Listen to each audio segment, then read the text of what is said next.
What's up everybody, Matt Maran here for another car review. This is of course the 2019 Toyota Corolla Hatchback. Huge thanks to Toyota for flying me all the way out here to sunny San Diego to review the brand new 2019 Corolla for you guys today. So about the 2019 Corolla, well, I think it looks really cool, especially in this blue color. I mean, it really pops, but I think they really nicely sculpted the front end there. I love these new headlights with these little J-shaped LED lights that look really cool up front there. And even the grille and stuff is a little more subdued than some of the other Toyota products. And so to me, I think it actually looks really good and it has a nice contrast with the black accents. And the whole car just looks meaner. It's actually got a 1 inch longer wheelbase, so it's a little longer looking. It's a wider and lower as well, and so it really gives it a hunkered down stance that looks really cool. Going down to the sides there, I like this cool body line that sweeps up towards the rear, and going out back there, it also is really cool. They have this all new hatch that's made out of resin actually, because they couldn't stamp a piece of metal to have that many angles, and it looks really cool in person when you can really get all 3 dimensions of it there. And nice attractive looking taillights there, and you can even get an optional spoiler on the back to make it look even more aggressive if you'd like. The only thing I have to complain about on the back end there actually is the fake exhaust tips. So if you look underneath, you'll be able to see the actual exhaust, and it's not connected to those tips, but the tips look very nice, and overall it makes for a really nice back end. And overall, like I said, there's not a bad angle on this car. It just looks really cool.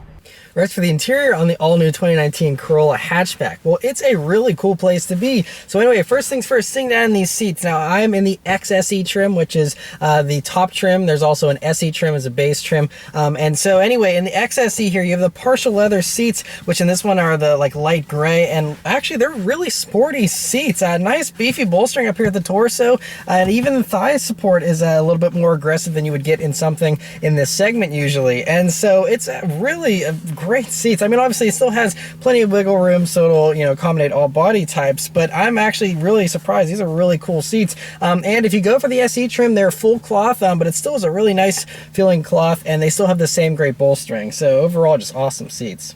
Next to the steering wheel in the Corolla Hatch, which is a really nice wheel, has a great 9-3 grip, nice little 10-2 notches, some paddle shifters here, and all the buttons in the paddle shifters are actually really similar to what you see in the new Avalon and a few of the other new Toyota products. And just a few basic buttons, nothing too complicated, and it's a nice smaller wheel too. That's just really great to use. Gauges in the Corolla Hatch are really cool, especially here in the XSE trim. In this trim, you get this large digital speedometer right in the middle, and has obviously all kinds of other information there you can scroll through for fuel economy, your audio, all that type of stuff there. And then of course you have the analog tachometer and fuel and coolant gauges there. And so it's a really cool display though. And then whenever you put it into sport mode, then the whole speedometer turns red, which is a cool effect as well. And they're just really nice looking gauges. Now, if you do go for the cheaper SE trim, that one has a traditional analog speedometer, and then you just have a smaller little screen off to the right hand side there as well. But those are also still really good gauges, if you don't want to spring for the XSE trim. But it's just really impressive for a small compact vehicle to have a digital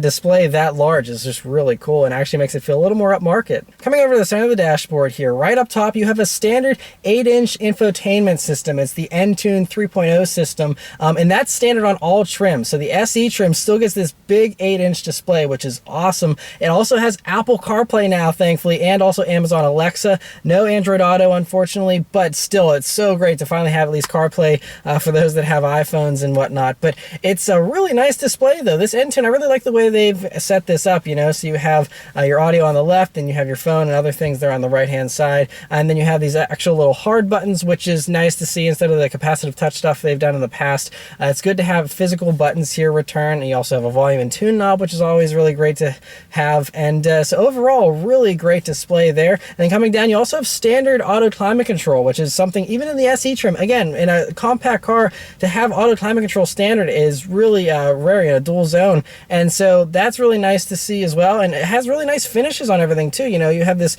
piano black finish everywhere in this interior, and you have these little metal buttons or metal feeling buttons. They are really nice though here, this little row, and a nice little little updated display here. You know, it's still black and white, but it doesn't look the same as the old ones. You know, it has newer fonts and looks really good. And also, you know, all this soft touch material, the whole dashboard is covered in it. Even the top of the dashboard is still nice and softly padded, and so it's a really upscale interior in this new Corolla. It's really, really impressive. It's also a very simple interior, you know, other than those buttons up here for the infotainment and climate. That's basically it. You have your heated seat controls here, and then a couple of buttons here by your shifter, and that's it.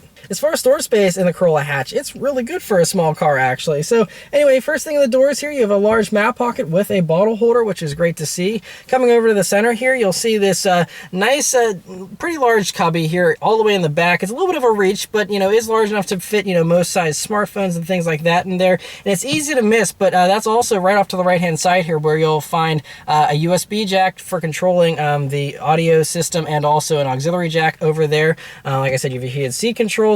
And then you have your two cup holders here behind the shifter, which are a good size. And then you have the center armrest, which actually has some nice padding to it, and is a really nice soft feeling leather-like material here. And so anyway, you open that up, and then you have a somewhat smaller little cubby, but, you know, still large enough to fit sunglasses, wallet, all that type of stuff in there. You also find a traditional power outlet, as well as a charging USB jack in there as well. So cool to have those. And so, you know, it's not a huge amount of space, but, you know, for a vehicle of this segment, I think it's right in line with the rest. Backseat space in the Corolla Hatch is also right in line with most of the other hatchbacks in this class. So I'm 5'9", me sitting behind myself. I have about an inch or two to spare of legroom there, so it's not cramped, but not really spacious either. But again, considering we're in the compact class, that makes sense. Headroom is actually more generous than I was expecting, considering there's a little bit of a slope to the hatch, but it doesn't compromise rear headroom. I still have several inches to spare for headroom there, and so it's also a comfortable back seat that has you know, a fold down center armrest with two cup holders in it. In the doors, there's also little bottle holders that are actually a little bit higher up. Usually they're like way down in the bottom of the doors in the back there, but in the Corolla here, they're right up top, which is actually a cool little feature as well. And then looking forward, you just have a little cubby there. There aren't any additional USB jacks or anything. But again, for the segment we're in, that's totally acceptable. I will say though, you know, if you're over 6 feet tall up front here, that back seat probably would get pretty cramped. So you might want to jump up to something a little bit larger, of course. But, you know, for this segment, this is right in line with what you see with a lot of the competitors as well. Trunk space in the Corolla Hatch is pretty good. So, you know, it has a nice wide opening. The only thing is it's not a very deep opening. So that's really the only thing I can really say about it. If you do open up that floor there, you'll see a spare tire, which is really nice to have there, but there isn't really any additional space there. You just have little pockets on both sides of the hatch there. And so, but yeah, I just wish it was a little deeper. That's the only thing I can really say. But those rear seats do fold flat completely though. So that's really nice. You have a nice flat floor there if you want to and have more space. You always have that versatility too. All right, so start up and go for a drive. So the Corolla here has a nice Toyota key. You know, it's not quite as nice as the one in like the Avalon or something like that, but it's nice that it has the Corolla name on it there. And this one obviously has a little sticker for the number of the car, but you know, nice to have Corolla there on the key, so it's a Corolla specific key, and just you know, a couple buttons there on the back. But anyway, it's keyless entry and push button start. So you just leave the key in your pocket, hit the engine start button,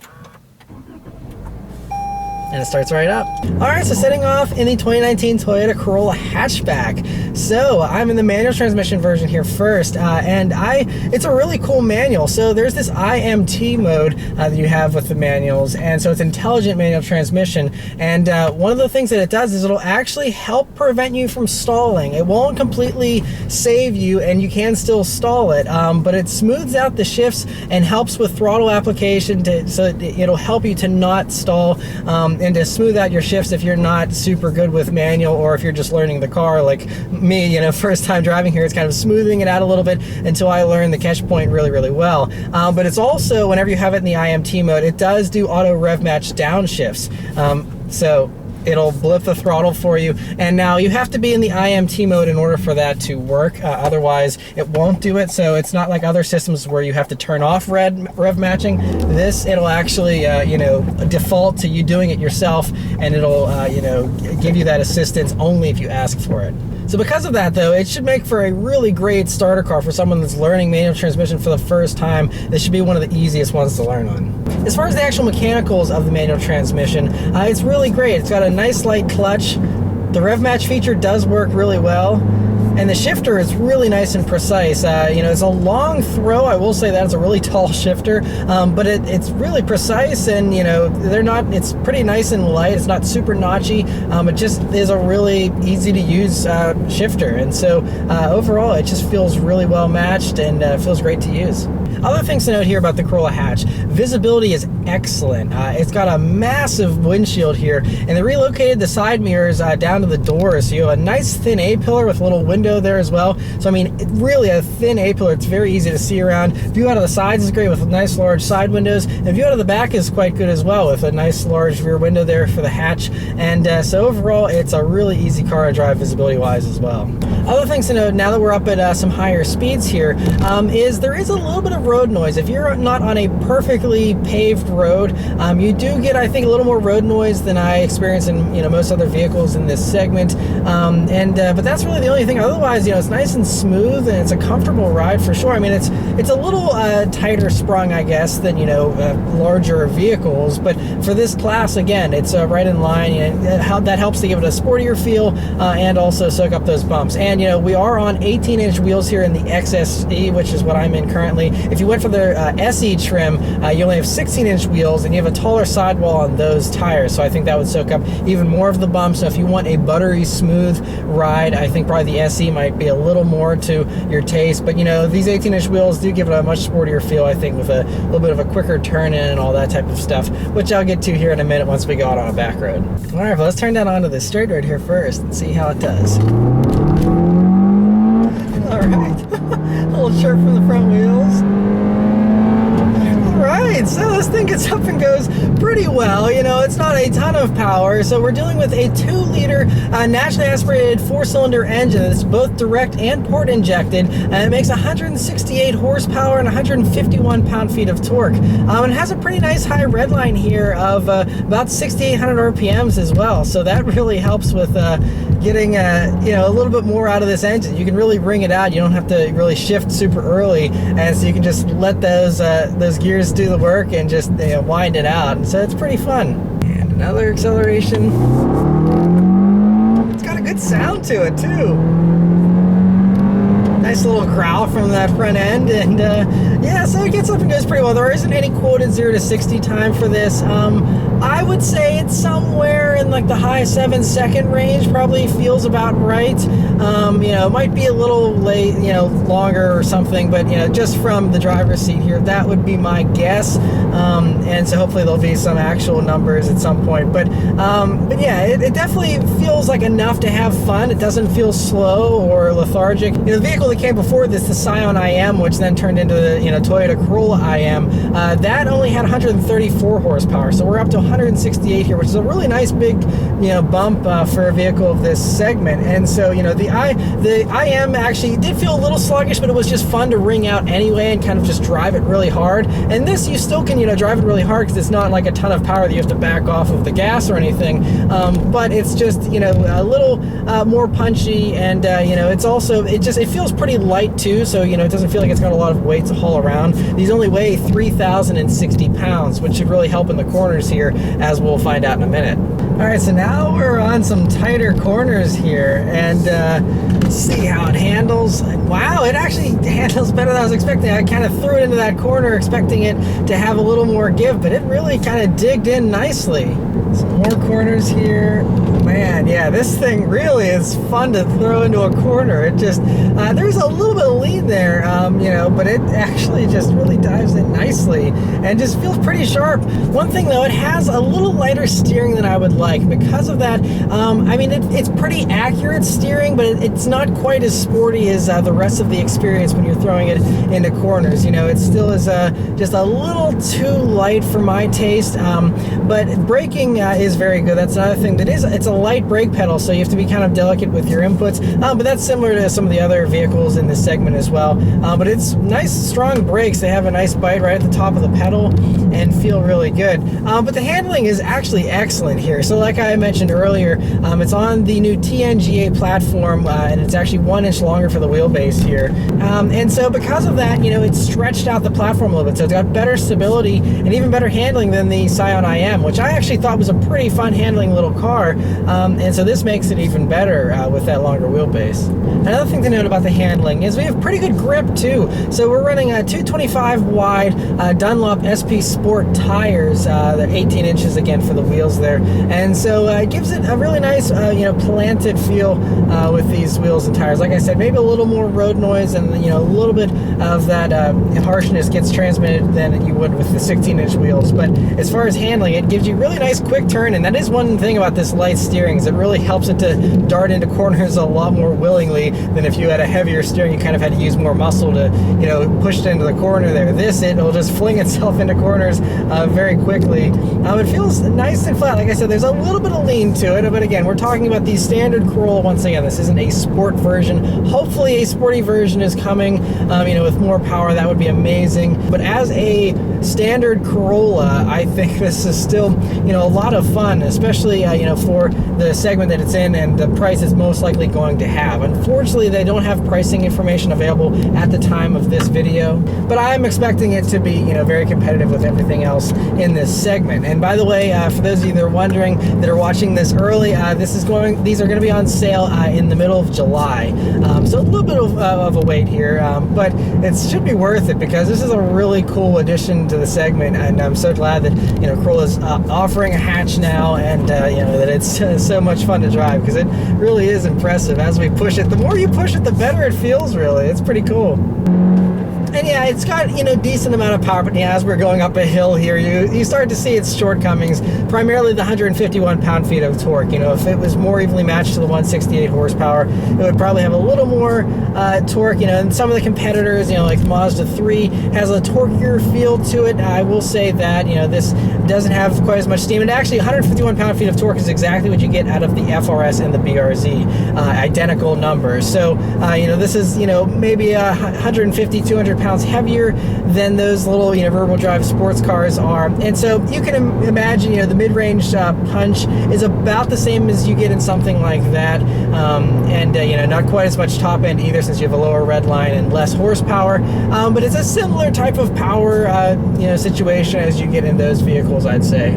The more and more that I drive the Corolla Hatch, the more I enjoy it. It's really a blast to push in corners, and although it is a little bit of a softer feel, I think, than some of the competition and some of the sportier stuff out there, it is still a ton of fun. And I think that little bit of a softness actually gives a little more drama and a little more excitement as well. So it's just personal preference and what you personally like as far as the suspension feel. But I think it's actually really fun. And I've also, the more and more that I use this lighter steering, the more I really don't mind it. It would be nice if it was a little heavier, but I don't mind the light steering either. It's just something it takes a little getting used to.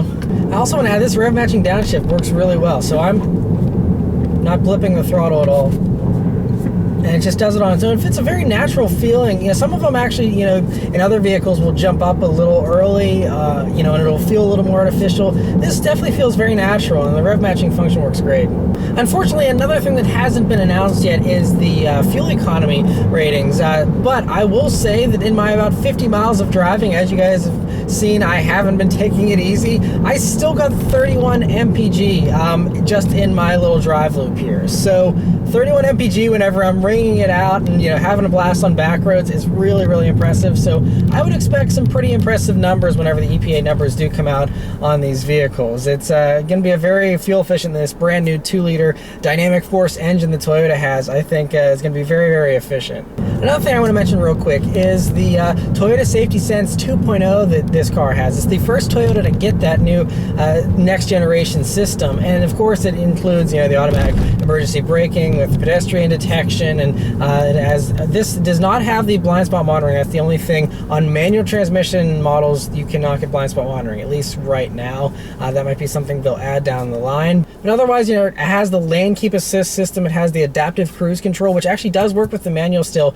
up to, I think they said, about 15 miles per hour, and then it does eventually disengage. But even whenever you're changing gears, if you have to downshift for slower portions of the highway or whatever, it will still keep it engaged whenever you re-engage the next gear and let the clutch out, which is really cool as well, because a lot of other systems will automatically turn off as soon as you put the clutch in, and this will temporarily turn off to allow you to do the gear change, but then it will come back on, which makes it very seamless. And yeah, so, but like I said, it's just a very safe car, I guess, with all that safety tech built in as well, and that all comes standard standard once again as part of this new Corolla. All right, so now I've hopped in a CVT version of the Corolla.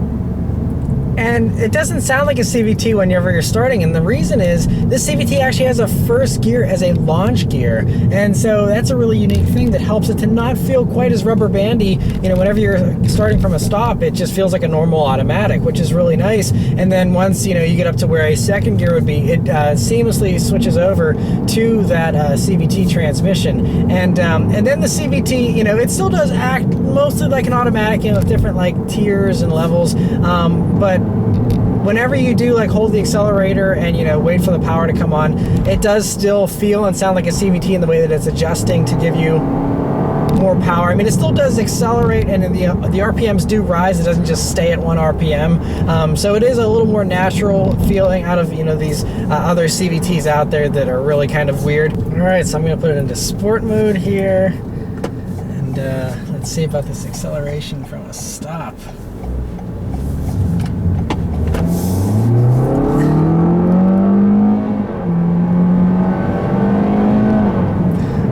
Pretty good. It's still really tough to tell the difference between when it's in that first gear and when it switches over to that CVT, but it feels like it pulls pretty strong here with the CVT, I have to say. And while we're in the sport mode here, let's try out the manual shifting here with the paddles. Again, it just uses simulated gears. Whenever you're in manual mode, since it is a CVT, there are no gears, but it's saying we're in 4th gear right now, and I'll go down 3rd. Wow, downshifts are immediate.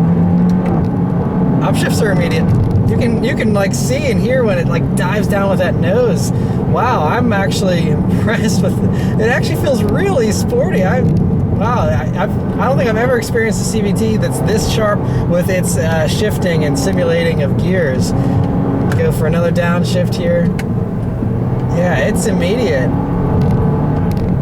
Does a really good job. Wow. So I mean, if you sit in a lot of traffic, and I know the manual is really, really cool, but if you just don't want to learn, or just your commute makes it tough to have a manual, this automatic is really a lot of fun still. Actually, these paddles are super responsive, and it makes it feel really sporty here too. I can't really notice too much else different about this sport mode. You don't get the sport mode in the manual transmission version. It's only here in the automatic. But throttle response still feels about the same. Steering weight feels about the same too. So I don't think there's really any differences with that. I think it's just it just kind of gives the transmission an idea of, okay, we want to be more sporty with our power delivery, and so that's what it does, and that's why it holds on to the gears here in the manual mode. But even if I'm in the automatic mode, it still is more eager to downshift to one of those lower pulley gears in order to give me a little more acceleration. But I'll just leave it in D here and just do another little pull. Okay, yeah, it's really seamless. They did a really good job with this CVT. So I know in other vehicles the CVT is like, meh. This vehicle, I wouldn't blame you one bit for getting the CVT. I mean, I personally prefer the manual. It's more fun. I like actually shifting gears myself. But yeah, if you're going to, if you need an automatic, this automatic is one of the best CVT automatics I've experienced yet. It's really phenomenal. But yeah, and then once you take it out of that sport mode there, then it's less likely to hold those gears. It'll, upshift, so to speak, to, a lower RPM in order to give you better fuel economy. As far as the stereo situation here in the Corolla Hatch, so these cars I've been driving here don't have the upgraded optional JBL audio system. It's an 800-watt system, and from the JBL systems I've experienced and other stuff like the Avalon, that one's a 1200-watt system, but all the JBL systems seem to have a really nice crisp vocal and really nice bass to them, and I'm sure it's going to be the same here in the Hatch as well. But even the standard audio system, this one does not have that upgraded system, and the audio still is a really good sounding stereo system, again, for just a standard compact car audio system. It's quite good, and so even if you don't want to spring for the upgrade, I think this standard audio system is still really good. But yeah, so overall, I think this new Corolla Hatch is a really well done little car. You know, aside from, you know, the slightly higher road noise, that's the only really bad thing about it that stood out to me. And it's not really that bad. It's just, you know, maybe a little bit more pronounced than some of the other stuff out there in this segment. But like I said, it's just a really fun to drive, really cool looking and eye-catching little car that I think, you know, is obviously going to be very reliable, of course, with this new engine being port and direct injected. So, you know, should keep it very reliable, and, you know, it's naturally aspirated. So a little less complicated than some of the turbo offerings out there. And yeah, it's a great platform that hopefully they will build something even more enthusiast oriented on down the road. But in the meantime, this is still really a fun little daily driver. And so anyway, huge thanks once again to Toyota for providing me with this Corolla Hatch to review for you guys today. Let me know your thoughts about them in the comments below. Thank you guys very much for watching, and I'll see you next time. Take care.